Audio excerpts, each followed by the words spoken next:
నమస్కారం. సుఖీబావుకు స్వాగతం. స్థూలకాయం నేడు మన ఆరోగ్యానికి పెనుశాపంలా పరిణమిస్తోంది. ప్రత్యేకించి నగరవాసులకు ఇవాళ స్థూలకాయం అనేది ఒక పెద్ద సమస్యగా మారుతుంది. ఒక తీరు తిన్ను లేని ఆహారపు అలవాట్లు, బద్ధకపు జీవనశైలి, చాలినంత శారీరక శ్రమ లేకపోవడం, నిరంతరం ఒత్తిళ్లు, ఆందోళనలు ఇవన్నీ మన ఒంటి బరువును క్రమంగా పెంచుతూ పోతున్నాయి. గంటల తరబడి సోఫాలకు అతుక్కుపోవడం, రోజంతా టీవీ ముందే కూర్చోవడం, ఎక్కువసేపు కూర్చునే పని చేయడం వల్ల కూడా శరీర బరువు అదుపు తప్పుతోందని చెబుతారు నిపుణులు. హై బీపీ, మధుమేహం, గుండె జబ్బులు, క్యాన్సర్లు, పక్షవాతం మొదలైన ప్రమాదకర విపత్తులన్నీ ప్రత్యక్షంగానో పరోక్షంగానో మన బరువుతో ముడిపడిన నేపథ్యంలో స్థూలకాయానికి అడ్డుకట్ట వేసేందుకు ఏం చేయాలో, మన ముందున్న మార్గాలేంటో ఇప్పుడు తెలుసుకుందాం.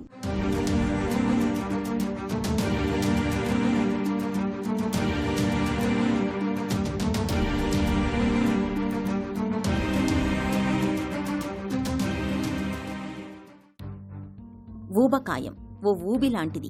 ఒకసారి అందులోకి జారిపోవడం మొదలైతే మన జీవితం అదుపు తప్పి ప్రమాదాల బాట పట్టినట్లే.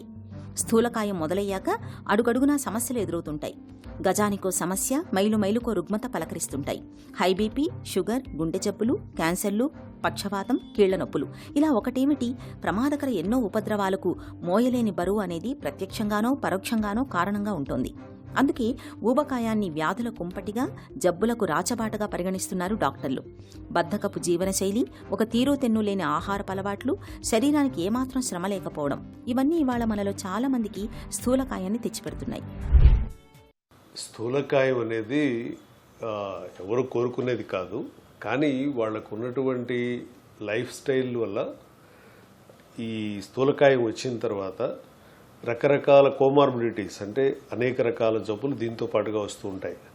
ఒకటి చాలామందిలో మనం చూసేది ఓఎస్ఏ, అబ్స్ట్రక్టివ్ స్లీప్ యాప్నియా అంటాం, అంటే సరిగ్గా ఊపిరి ఆడకపోవడం. అట్లాగే joint pains, diabetes, hypertension, hyperlipidemia అంటే కొలెస్ట్రాల్కి సంబంధించిన సమస్యలు, అట్లాగే మరికొందరిలో హార్మోన్ సమస్యలు కూడా తలెత్తుతూ ఉంటాయి. అందువల్ల పీసీఓఎస్, పీసీఓడి అని చెప్పి చిన్న చిన్న యంగ్ గర్ల్స్లో కూడా మనం చూస్తూ ఉంటాం. సో ఇన్ని రకాల సమస్యలు రావడం వల్ల అందరికీ కూడా ఈ స్థూలకాయం నుంచి బయటపడాల్సిన అవసరం ఉంది. డెఫినెట్గా అసలు స్థూలకాయం అనేది ఎందుకు వచ్చింది అనేది మనకు కనుక తెలిస్తే, అంటే ఏంటి, కావాలని మనం అవ్వడం లేదు కదా. చాలామంది అనుకుంటారు నేను కొంచెమే తింటున్నాను అయినా కూడా లావు అవుతున్నాను అని. సో అయినా కూడా లావు అవుతున్నాను అంటే హార్మోనల్ సమస్యలు ఉండొచ్చు. ఫర్ ఎగ్జాంపుల్, మీరు టైంకి తినడం లేదు. ఉదయాన్నే మనం 6 నుంచి 8 లోపే తినాలి. సూర్యోదయం నుంచి 2 గంటలు, అట్లాగే సూర్యాస్తమయం నుంచి 2 గంటలు, మిట్ట మధ్యాహ్నం నుంచి 2 గంటలు. ఇవే మన ఫుడ్ టైమింగ్స్. ఈ టైమింగ్స్లో కాకుండా మనం వేరే టైమింగ్స్లో తిన్నప్పుడు ఫ్యాట్ ఎక్కువగా ప్రొడ్యూస్ అయ్యే అవకాశం ఉంటుంది బాడీలో. దీనికి తగ్గట్టుగా శారీరక వ్యాయామం లేకపోయినా, లేదా నిద్ర కూడా సమయానికి పడుకోకపోయినా ఈ ప్రాబ్లం అనేది రావడానికి అవకాశం ఉంది. అందరూ కూడా మెటబాలిక్ స్లీప్ టైమింగ్ డెఫినెట్గా పాటించాల్సి ఉంటుంది. సాయంకాలం సూర్యాస్తమయం 6 గంటల నుంచి 10 వరకు కార్టిసాల్, స్ట్రెస్ హార్మోన్ ఉంటుంది బాడీలో. ఆ తర్వాతే మెలటోనిన్, నిద్ర హార్మోన్ వస్తుంది మనకి. సో ఆ 10కి మనం పడుకోవాల్సిన అవసరం ఉంటుంది. 10 కాకపోతే కనీసం 1 గంట లేటుగా 11కైనా పడుకోవాలి. కనీసం ఒక 5-6 గంటల నిద్ర ఉండేట్టు చూసుకోవాలి కంటిన్యూస్గా. సో అప్పుడు ఈ మెటబాలిజం అనేది రీసెట్ అవుతుంది మనకి. సో ఇవి జరగనప్పుడు తెలియకుండానే మనం స్థూలకాయలుగా మారిపోతూ ఉంటాం. శారీరక వ్యాయామం అంటే నేను రోజు ఒక 10,000 స్టెప్స్ నడుస్తున్నాను అని చెప్పి చాలామంది ఈ కౌంట్స్ చూసుకుంటూ ఉంటారు. కానీ నాన్ స్టాప్గా నడిస్తేనే దాని బెనిఫిట్ ఉంటుంది. అంటే ఏంటి, ఉదయమో సాయంకాలమో మీ వీలుని బట్టి ఆ 10,000 స్టెప్లో, 5,000 స్టెప్లో మీరు ఏదైతే చేస్తున్నారో దీనికంటే కూడా నేను అందరికీ చెప్పేది ఒక 30 నుంచి 45 నిమిషాల పాటు వ్యాయామం. అంటే 3 నుంచి 5 కిలోమీటర్ల దూరం కనీసం నడవడానికి ప్రయత్నించాలి. దానివల్ల కొత్తగా వచ్చినటువంటి సైంటిఫిక్ స్టడీస్ వల్ల ఎంత ఎక్సర్సైజ్ ఉంటే మనకి అంత ఏజింగ్ కూడా తగ్గుతుంది. ఒంట్లో అవసరానికి మించి కొవ్వు పేరుకుపోవటమే స్థూలకాయం.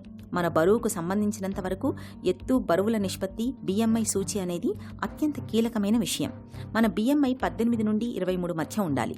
BMI సూచి 25 నుంచి 29 మధ్య ఉంటే అధిక బరువుగాను, 30 దాటితే ఊబకాయంగాను, 35కు పైన ఉంటే మార్బిడ్ ఒబేసిటీ అంటే అనారోగ్యకరమైన ఊబకాయంగా పరిగణిస్తారు. ఒక తీరు తెన్ను లేని ఆహారపు అలవాట్లు, శరీరానికి చాలినంత శ్రమ లేకపోవడంతో ఇవాళ మనలో చాలా మంది బాగా బరువు పెరిగిపోతున్నారు. 25 ఏళ్లకే వేలల్లో జీతం, లగ్జరీ లైఫ్ స్టైల్ ఇలాంటివన్నీ గడిపే యువతలోనూ ఇవాళ స్థూలకాయం అనేది సమస్యగా మారుతోంది. గంటల తరబడి కంప్యూటర్ల ముందు కూర్చుని పనిచేయడం, నిద్ర ఆహార వేళలు అస్తవ్యస్తమవడం, అందుబాటులో ఉన్న ఆహారంతో సర్దుకుపోవడం, శారీరక వ్యాయామం లోపించడం ఇలా స్థూలకాయానికి చాలా కారణాలే కనిపిస్తాయి. ఈ కోవకు చెందిన వ్యక్తులు సాధారణంగా ఉదయం అల్పాహారాన్ని మానేసి నేరుగా మధ్యాహ్నం భోజనం చేసేస్తూ ఉంటారు. ఇది కూడా అధిక బరువుకు ప్రధాన కారణమే అంటారు డాక్టర్లు. చాలామంది చిన్నపిల్లల్లో స్కూల్కి వెళ్ళేటువంటి పిల్లల్లో కూడా మనం ఈ ఒబేసిటీ అనేది చాలా ఎక్కువగా చూస్తున్నాం. ఎందుకు ఇది పిల్లల్లో కూడా ఇంత ఒబేసిటీ వస్తుంది అంటే, ఒకటి processed food, variety of food. అంటే వాళ్ళని మనం పిల్లల్ని కంట్రోల్ చేయడం కోసం చిన్నప్పుడే అంటే 3 ఏళ్ళు 4 ఏళ్ళు 5 ఏళ్ల వయసులోనే ఏదో ఒక ప్రాసెస్డ్ ఫుడ్ వాళ్ళకి ఇచ్చేసి ఒక మొబైల్ వాళ్ళ చేతిలో పెట్టి ఎవరి పనుల్లో వాళ్ళు ఉంటున్నారు కనుక అసలు తిండి తినడం అనేది అక్కడి నుంచి మొదలైపోతుంది.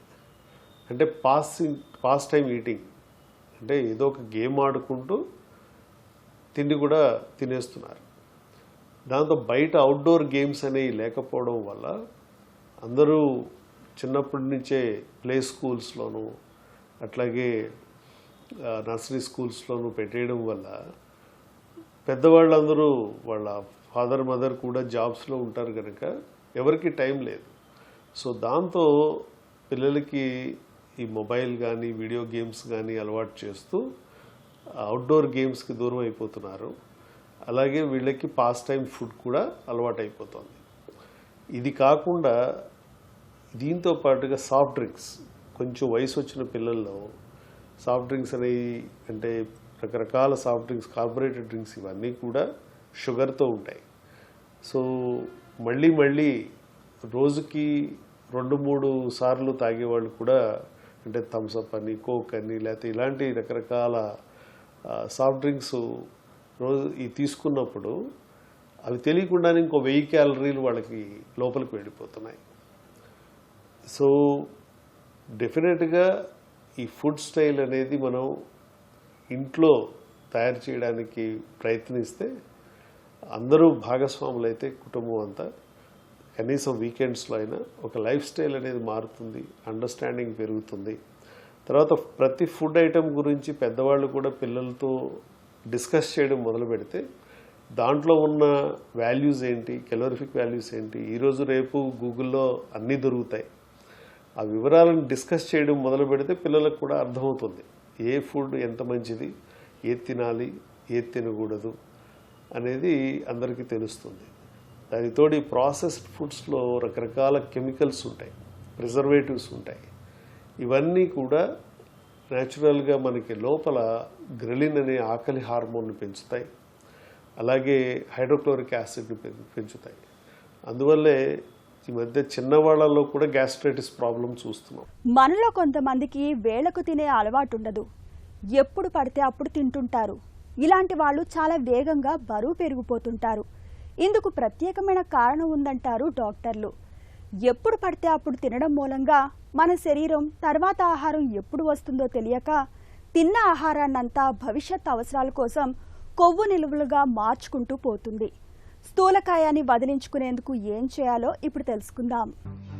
పెళ్ళయ్యాక ఒకళ్ళిద్దరు పిల్లలు పుట్టాక లావు కావడం సాధారణమని అనుకుంటారు మనలో చాలామంది. పెళ్లి వరకు సన్నజాజి మొగ్గలా ఉండి పెళ్ళయ్యాక విపరీతంగా లావైపోతుంటారు. సిజేరియన్ సర్జరీ అయ్యాక ఒళ్ళొచ్చేసిందని బాధపడే ఆడవాళ్లు ఉన్నారు. కానీ బరువు పెరగడానికి వీటికి సంబంధమే లేదు. సర్జరీ జరిగాక మంచానికే పరిమితం కావడంతో శారీరక శ్రమ లేక స్థూలకాయం వచ్చేస్తుంటుంది. ఈ కారణాలే కాకుండా హైపోథైరాయిడ్ ఉన్నప్పుడు మెటబాలిజం తగ్గి శరీర బరువు పెరుగుతారు. ఒకసారి బరువు పెరిగాక అది ప్రత్యక్షంగా పరోక్షంగా ఎన్నో సమస్యల్ని జబ్బుల్ని తెచ్చిపెడుతుంది. ఒంట్లోని జీవక్రియలన్నీ అస్తవ్యస్తమైపోతాయి. వివిధ అవయవాల పనితీరు మందగిస్తుంది. ఫలితంగా హై బీపీ, మధుమేహం, అధిక కొలెస్ట్రాల్ వంటి రుగ్మతలెన్నో చుట్టుముట్టి పరిస్థితి చివరకు గుండెపోటు, పక్షవాతం వంటి ప్రాణాంతక సమస్యలు వచ్చిపడతాయి. స్థూలకాయులకు క్యాన్సర్ల ముప్పు ఎక్కువని పలు అధ్యయనాలు హెచ్చరిస్తున్నాయి. మోకీళ్లు అరిగిపోయి నడక కష్టం కావడం, ఒంట్లో హార్మోన్ల సమతూకం దెబ్బతినడం, సంతానలేమి మొదలైన సమస్యలన్నీ స్థూలకాయంతో ముడిపడినవే. ఈ వెయిట్ లాస్ కోసం రకరకాల ప్రోగ్రామ్స్ అవైలబుల్గా ఉన్నాయి. అయితే కాన్సెప్ట్ ఏంటంటే, ఒకటి నంబర్ ఆఫ్ క్యాలరీస్, అంటే ఎంత తీసుకుంటున్నాము లోపలికి, ఏ విధంగా వాటిని మనం వాడుకుంటున్నాం. సో ఈ క్యాలరీస్లో ఆడవాళ్ళు అయితే రోజుకి 1200 క్యాలరీలు, మగవాళ్ళు అయితే 1400 క్యాలరీలు కావాలి. సో మనకు ఉదాహరణకి స్వీట్స్ ఇంట్రెస్ట్ ఉన్న వాళ్ళకి ఒక చిన్న లడ్డు తీసుకున్నా కూడా కనీసం 400 క్యాలరీలు వస్తుంది మనకి. అంటే గట్టిగా 2-3 లడ్లు తింటే ఆ రోజుకి కావలసినటువంటి క్యాలరిఫిక్ స్ట్రెంగ్త్ వచ్చేస్తుంది బాడీలో. కానీ దాంతో ఉండలేము. ఈవెన్ సాఫ్ట్ డ్రింక్స్ తాగేవాళ్ళు కూడా దాని మీద రాసి ఉంటుంది 330 క్యాలరీలు అని. సో ఈ లేబుల్ రీడింగ్ అనేది అలవాటు చేసుకోవాలి. ఒకటి, ఎంత తీసుకుంటున్నాం లోపలికి అనేది మనకి తెలియాలి. తర్వాత నిద్ర కూడా చాలా ఇంపార్టెంట్. నిద్ర తక్కువగా పోయినా కూడా డెఫినెట్గా మనకి మెటబాలిజం తగ్గిపోతుంది, స్పీడ్ తగ్గుతుంది. ఎప్పుడైతే మెటబాలిజం స్పీడ్ తగ్గిందో ఫ్యాట్ ప్రొడక్షన్ పెరిగిపోతుంది. ట్రెడ్మిల్లు, సైక్లింగు, అట్లాగే వాకింగ్, మామూలు గ్రౌండ్ మీద కూడా నడవచ్చు. అయితే ఈ ట్రెడ్మిల్ అనేది జనరల్గా 120 కిలోలు దాటిన వాళ్ళకి వద్దని చెప్తూ ఉంటాను. రీజన్ ఏంటంటే ఒక్కొక్కసారి ఫ్లిప్ అయిపోయి జాయింట్ ప్రాబ్లమ్స్ వచ్చే అవకాశం ఉంటుంది. అందుకని ప్లెయిన్ గ్రౌండ్ మీదే నడవడానికి ప్రయత్నించండి ఎవరైతే 120 కిలోల కంటే ఎక్కువ ఉంటారో. మిగిలిన వాళ్ళందరూ ట్రెడ్మిల్ మీదే వ్యాయామం చేయొచ్చు.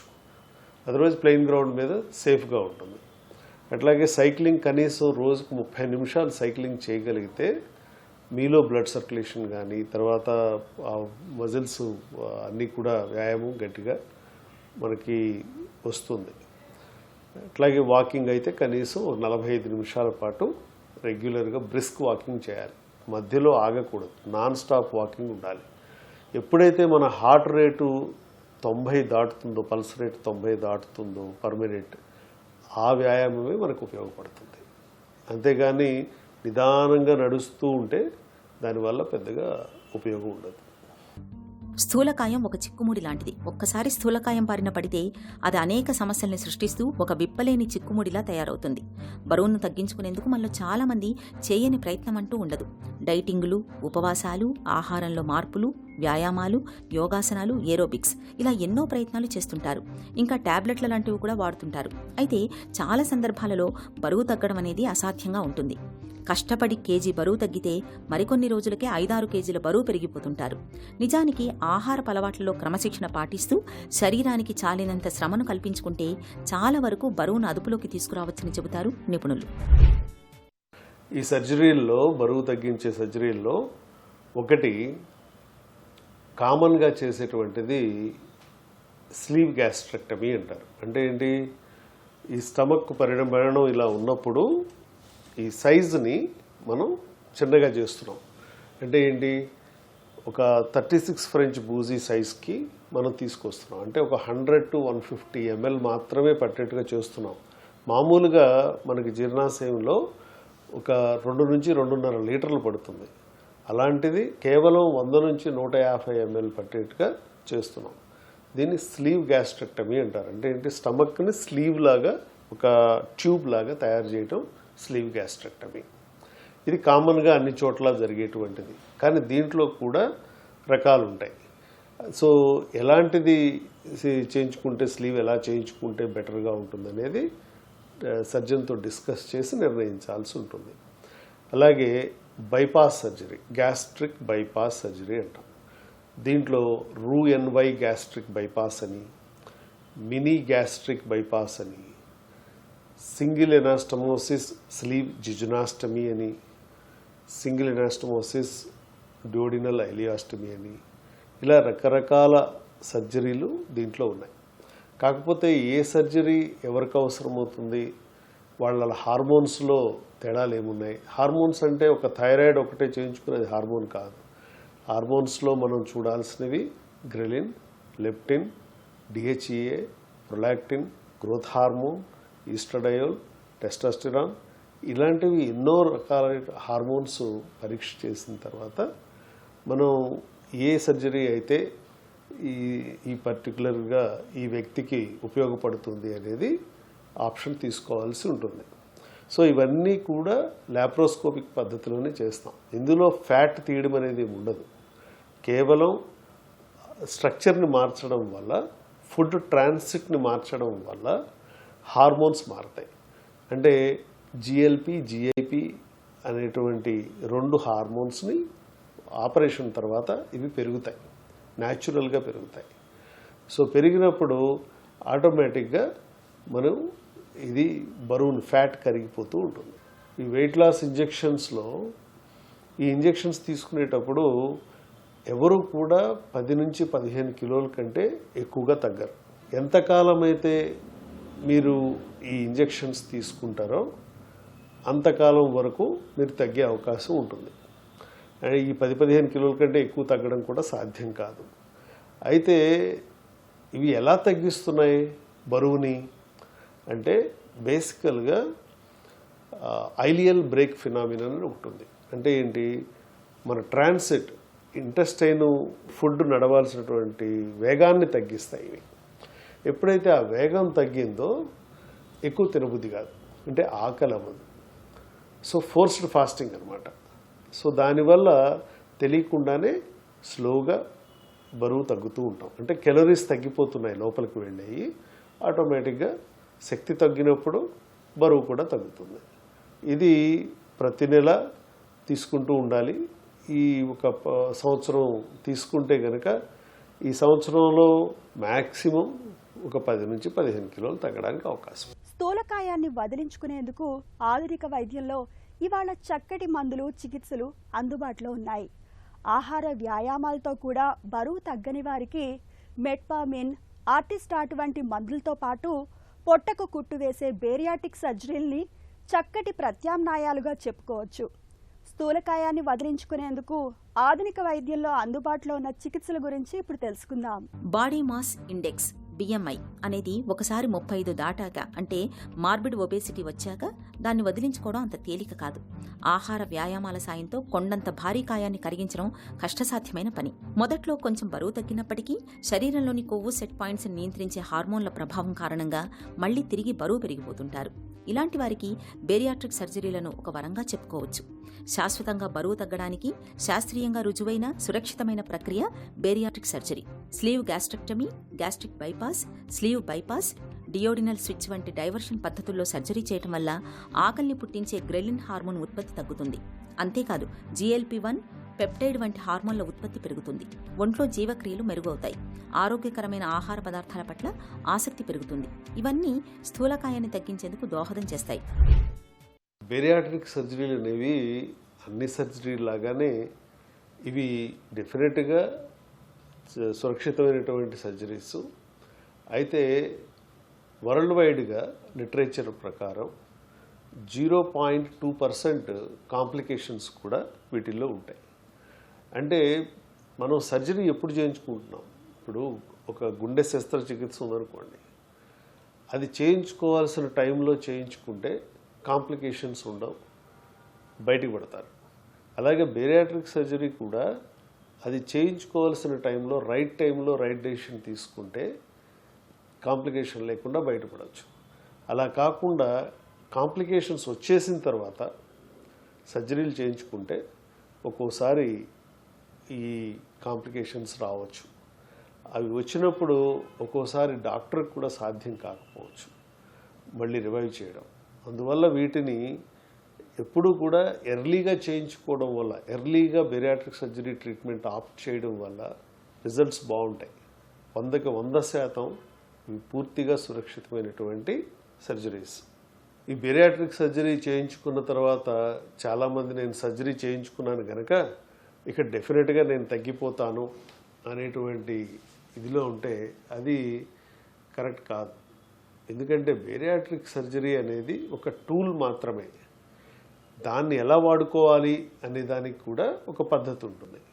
అంటే ఏంటి, టైంకి తినమంటున్నాం, రోజు 3 లీటర్ల నీళ్లు తాగమంటున్నాం, రోజు 5 నుంచి 6 గంటల నిద్ర ఉండేట్టు చూసుకోమంటున్నాం, కనీసం ఒక 45 నిమిషాల పాటు వాకింగ్ చేయమంటున్నాం.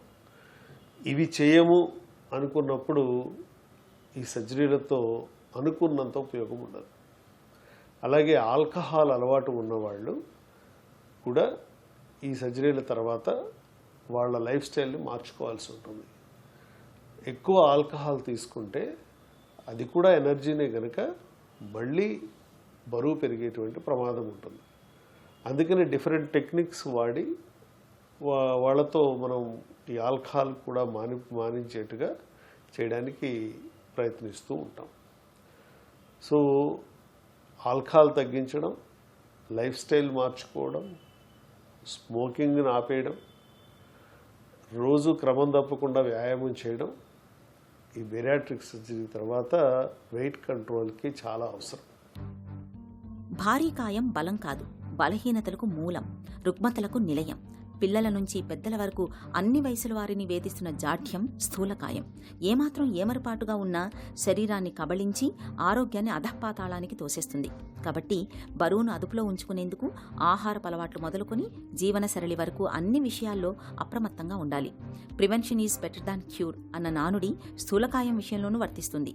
ఊబకాయం ఊబిలో కూరుకుపోయాక ఇబ్బంది పడ్డం కన్నా ముందే జాగ్రత్త వహించడం మేలు. క్యాలరీలను అధికంగా ఇచ్చే ఆహారాన్ని తగ్గించి సమతులాహారాన్ని తీసుకోవటం, నిత్యం కనీసం 1 గంట పాటైన వ్యాయామం చేయడం ద్వారా అధిక బరువుకు అడ్డుకట్ట వేయవచ్చు.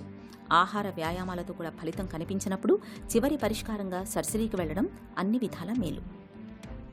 చాప కింద నీరులా శరీరాన్ని చుట్టబెడుతూ దేహాన్ని వ్యాధుల కుంపట్లా మార్చే అధిక బరువు స్థూలకాయానికి ఇవాళ ఆధునిక వైద్యంలో చక్కటి మందులు, బేరియాటిక్ సర్జరీలు అందుబాటులో ఉన్నాయి. ఆహార వ్యాయామాలతో ఫలితం కనిపించినప్పుడు డాక్టర్ సలహా మేరకు మందుల్ని, బేరియాటిక్ సర్జరీలను చేయించుకోవడం ద్వారా బరువును సులువుగానే వదిలించుకోవచ్చు.